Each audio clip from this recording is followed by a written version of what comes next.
And today we will continue our chapter number 1 of class 10th Geography.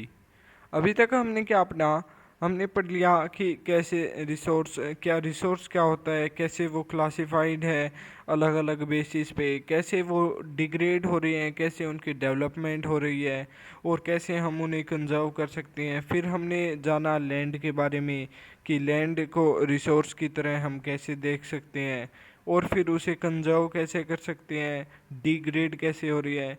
आज हम जानेंगे कि सोयल एज ए रिसोर्स, कि soil को हम रिसोर्स क्यों कह सकते हैं, सोयल में ऐसा क्या है कि हम उसे रिसोर्स कह रहे हैं। सबसे पहले जानेंगे कि सोयल और लैंड में क्या डिफरेंस होता है। एक तो होती है लैंड जो कि हमने पहले पढ़ी है और एक होती है सोयल जो कि अब हम पढ़ेंगे। तो लैंड क्या होता है, एक पूरा जो लैंड मास होता है, पूरा जो एरिया होता है ऊपर से लेके नीचे की जितनी भी सॉइल होती है उस पूरे को हम कहते हैं लैंड। लेकिन इसी लैंड में क्या होगा कि जो भी एक टुकड़ा हो गया, जैसे यहाँ पर कुछ फर्टाइल सॉइल है तो उसे हम कहेंगे सोयल। यहाँ पे रेड सोयल है, यहाँ पे एलोवियल सोयल है, अलग टाइप की सोयल होती है। तो हम ब्रॉडली ये कह सकते हैं कि सोयल लैंड का एक छोटा सा पार्ट है। अब ये सिर्फ डाउट क्लियरिंग के लिए था, ये कोई एग्ज़ाम में आने वाला क्वेश्चन नहीं था। सो अब स्टार्ट करेंगे हम कि सोयल होती क्या है। The uppermost layer of Earth's crust, which is loose, broken and useful for plants in soil. अब ये जो अर्थ का सरफेस मान सकते हैं हम। तो यहाँ पे जो ये जो अपर मोस्ट लेयर है इसे हम सोयल कहते हैं, जो कि लूज होती है और बहुत ज़्यादा फर्टाइल होती है। ये जो इसे हम टॉप सोइल भी कहते हैं, अपर मोस्ट लेयर होती है, इसे ही हम टॉप सोइल भी कहते हैं।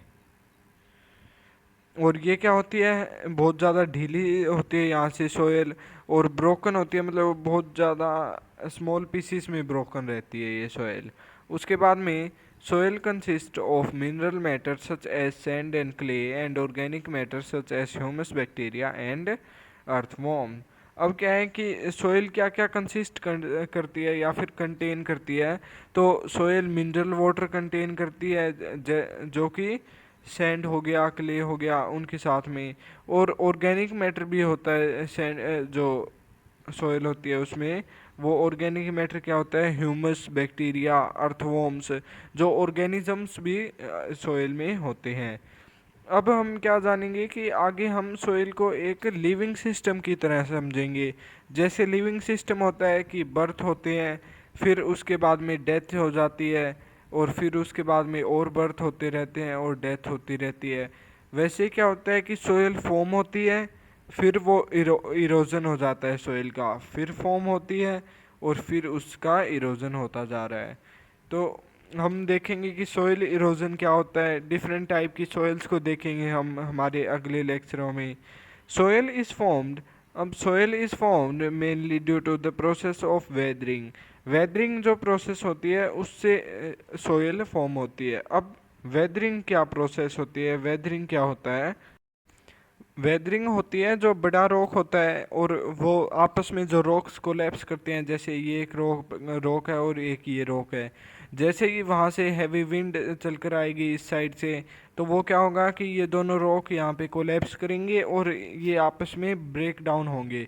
जैसे ही ब्रेक डाउन होंगे स्मॉल पार्टिकल्स यहाँ पे आ जाएंगे, क्रिएट हो जाएंगे। ये जो बड़े वाले रॉक है दोनों, वो स्मॉल पार्टिकल्स में कन्वर्ट हो जाएंगे। उससे क्या होगा कि वो एक लेयर बना लेगा हमारी जो अर्थ क्रस्ट है उस पर।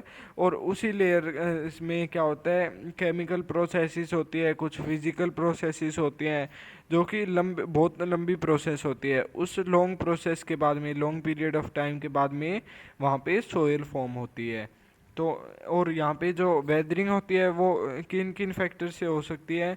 एक तो हैवी विंड से हो सकती है, यानी कि एयर।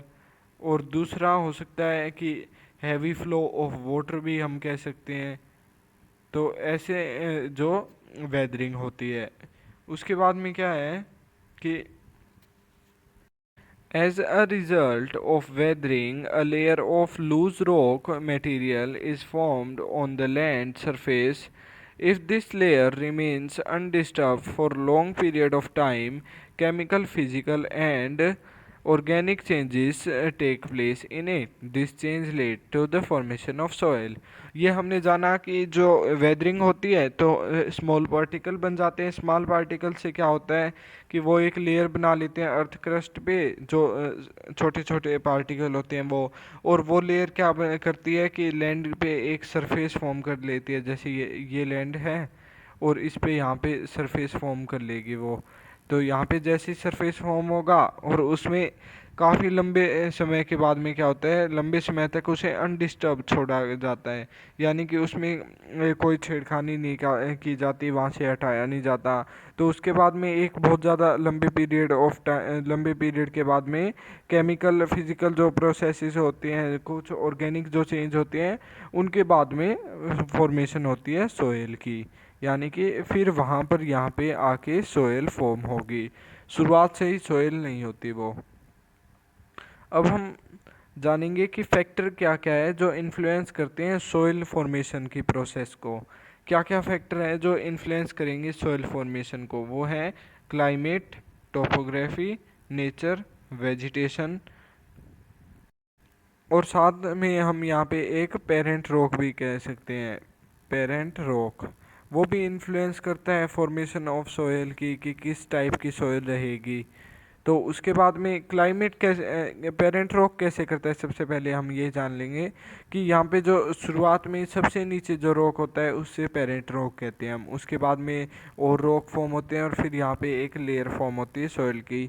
तो यहाँ से जो पार्टिकल्स ऊपर जाएंगे उसके ऊपर वाली सॉइल के साथ, जो लैंड है उसके साथ मिक्स होंगे ऊपर वाले रॉक के साथ, और ये फॉर्म करेंगे यहाँ पर सॉइल जो कि फर्टाइल होगी, रेड सॉइल होगी या फिर एलुवियल सॉइल होगी। अलग अलग तरीके की सॉइल होती है। तो वो सभी पेरेंट रॉक की वजह से होती है कि स्मॉल पार्टिकल रहेंगे जो सॉइल है उसके, या फिर बिग पार्टिकल की सॉइल रहेगी।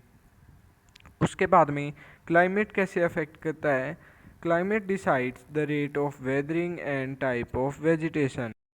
इससे क्या हुआ कि क्लाइमेट का बहुत ज़्यादा इम्पोर्टेंट रोल होता है वेदरिंग में। जो रॉक की वेदरिंग होती है उसमें क्या होता है कि एक तो कैसी वेजिटेशन उस सोइल में फिर होगी, वो भी क्लाइमेट जो इन्फ्लुएंस करेगा। उसके साथ में कि स्मॉल पार्टिकल होंगे या फिर बिग पार्टिकल रहेंगे रॉक के, ये सभी भी जो क्लाइमेट होता है वहाँ का उसी से इन्फ्लुएंस होता है। उसके बाद में दूसरा पॉइंट है टोपोग्राफी, कि टोपोग्राफी से कैसे इन्फ्लुएंस होती है soil formation. Topography of land decides the accumulation of soil. यानी कि कहीं पे प्लेन्स पे अलग जो सॉइल होगी, प्लेन होगा वो, प्लेट्यू पे अलग होगी, और वैसे ही माउंटेन्स पे अलग होगी और प्लेट्यू पे अलग अलग होगी। तो इन सभी पे अलग अलग सॉइल होगी, और वो अलग अलग फैक्टर की वजह से होंगे कि वहाँ की टोपोग्राफी में सनलाइट ईजिली मिल रही है या नहीं सॉइल को, या फिर सनलाइट की कमी है, या फिर वाटर ज़्यादा है वहाँ पे, या फिर वेदर कंडीशन कैसे है। तो ये सभी मिलाकर वहाँ की टोपोग्राफी भी देखी जाती है कि माउंटेनियस एरिया में अलग सॉइल होगी, जो प्लेन्स और प्लेट्यू में होंगे उनमें अलग अलग सॉइल होगी। उसके बाद में नेचर ऑफ पेरेंट रॉक, ये हमने पढ़ लिया कि जो पेरेंट रॉक होता है वो भी डिसाइड करता है कि कैसा टेक्सचर होगा उस सॉइल का, कि स्मॉल पार्टिकल्स की सॉइल रहेगी या बिग पार्टिकल्स की रहेगी, कितनी फर्टाइल रहेगी। उसके बाद में है vegetation. Vegetation decides the amount of humus available in the soil. अब क्या हुआ कि वहाँ पे कैसी वेजिटेशन हो रही है वो भी देखे जाएंगे, क्योंकि जो वेजिटेशन होते हैं वो जैसे ही गल जाती है या फिर सड़ जाती है तो उसके पत्ते उस सोयल में मिक्स हो जाते हैं, ह्यूमस के जो ह्यूमस में कन्वर्ट होकर उसमें मिल जाते हैं, और वो भी फिर इन्फ्लुएंस करते हैं सोयल फॉर्मेशन में। पढ़ा कि सोयल क्या होती है और क्या क्या फैक्टर होते हैं जो कि सोयल को इन्फ्लुएंस करेंगे। अब हम हमारे नेक्स्ट लेक्चर में पढ़ेंगे कि सोयल के टाइप्स, कि कौन से टाइप की सोयल होती है, जैसे ब्लैक सोयल और रेड सोयल, या फिर alluvial soil, etc. So thank you and have a nice day.